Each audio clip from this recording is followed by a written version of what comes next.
Private defense contractors have this technology. Elements of the government have this technology. You're convinced? Beyond convinced. And what do you think that technology consists of?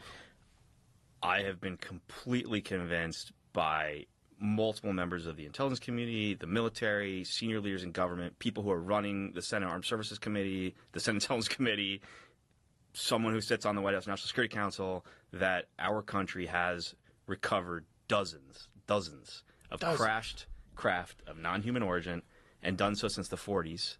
And there has been success for reverse engineering elements of this technology. And the same thing has been happening in China and Russia. And it's a very real situation. It's a high-stakes situation. It is referred to as the atomic race on steroids. And I am completely convinced of that.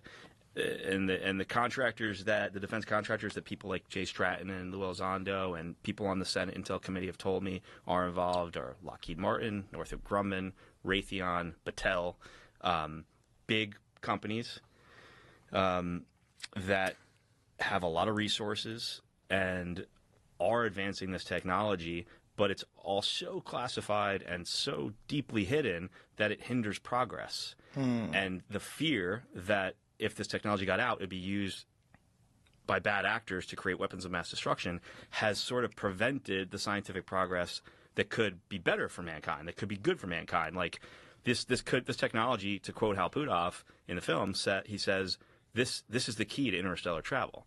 This is the key to exploring the galaxy. This is the key to things that sound like science fiction, like teleportation. All these things that could just revolutionize humanity and like the trajectory of our species are being held back out of the fear that the technology will be used for evil, right? And so, I love Hal Puthoff. I've gotten very close with him, and he makes fascinating guy. Fascinating guy. He's the most interesting person I've ever met in my life.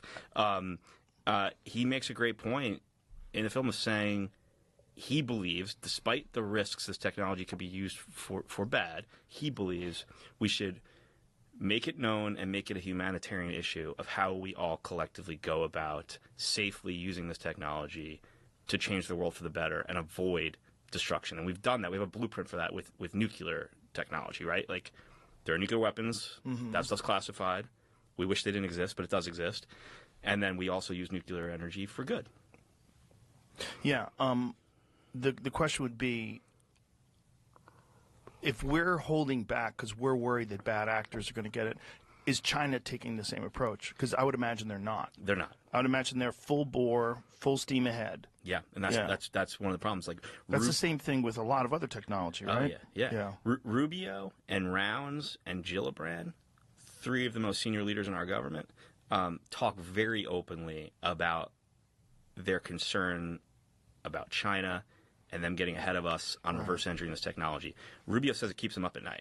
Rounds very animatedly says in the film, do you think for 1 second that they wouldn't use this technology for their domination if they didn't think we had access to the same technology?